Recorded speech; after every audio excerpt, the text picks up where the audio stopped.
Welcome here, and now let's learn how to write an impressive story. Story writing is the simplest form of writing where you are independent to use your own ideas and dialogues, but full of logic and decency. Remember, the story should be logical, plus, you should use some decent language in it. Indeed, you are independent to use your own freedom. It is the only form of writing where you can add your own views, your own ideas, and add your own world, but in some rules restriction to secure good marks. As there is no hard and fast rule, but you should know certain things to impress the reader and gain good marks.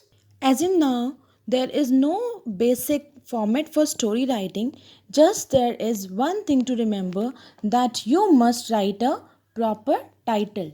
Remember, titles should be such that which is impressive and telling the whole central idea of your story. It should be short, and as I have already told you while writing the title, we remembered in article writing that each and every word of your title, each and every first letter of the word should be in capitals. Just this is a simple format of writing title.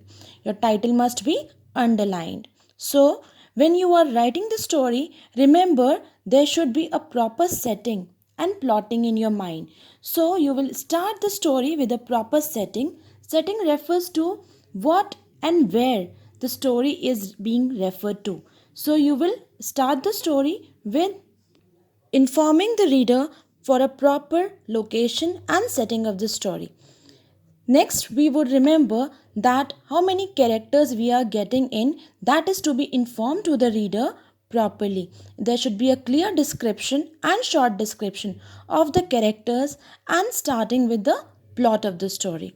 Next, you should include the elements of surprise and interest in your story, which will impress the readers. Remember, the theme of the story should be clear to the reader by the end of the story. There is no hard and fast rule that you would write down the moral of the story. Theme of the story should be self understood by the reader. That is your best story. Look at these basic points in the way to know how to write a story in a proper style and language. The first point is title in the beginning, which should be underlined. As I have already told you that there is no basic format of a story, just except the title. So title in the beginning, which shall be underline. Just remember that you should underline the title. If you do not write the title, if you omit to write the title, you will lose your 1 mark.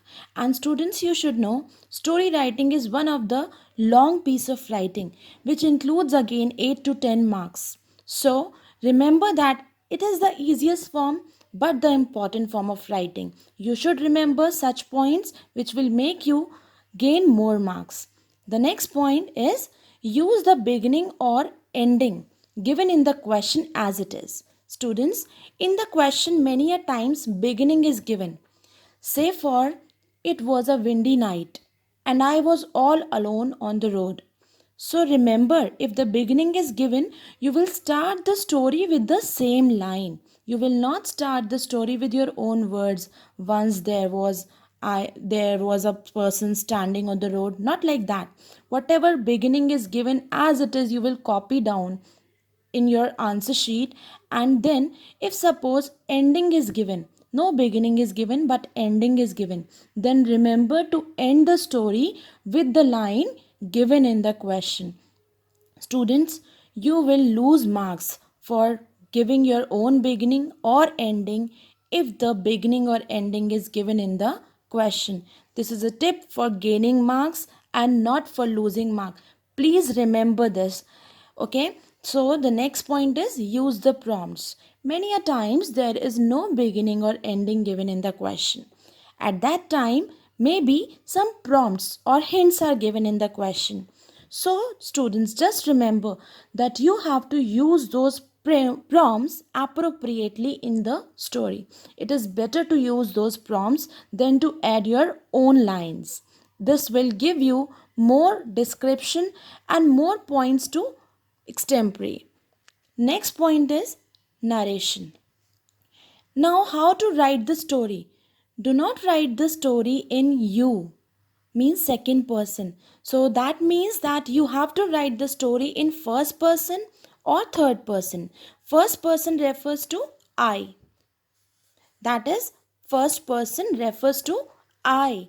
If you are writing the story, you can use yourself as a character also and include other characters as your friend or family. Or if you are not using yourself in the story, you can use any third person. Sometimes a name is given in the question, sometimes there is no name given, so you can use any character and then you can make it as a third person, but never use a second person in your story. Next is description and dialogues. Understand properly what you are going to write in advance and then describe the events in a sequence way. Just remember that dialogues will make your story impressive. Use appropriate dialogues, use impressive dialogues and vocab, and just remember that whenever you are writing the dialogues, make inverted commas. Write all your dialogues in inverted commas. Otherwise, you may make grammatical mistakes. Now, a simple rule of the story is that is very important to be remembered. Use past tense, means your story should be in past tense. This is the basic rule of every story, because story is something which has happened and you are narrating it later on, so you have to write it always in past tense as it has already been occurred. It is a happened event. Just remember that you have to use past tense in the story. Next is follow the sequence of events. I have told you that your sequence will give you marks. If you are distracting from your story, if you are just catching the points from here and there and then collecting in your story, it will make you lose the marks. The sequence of the events consists of 4 marks out of 10. And do remember that your story should be in a proper sequence.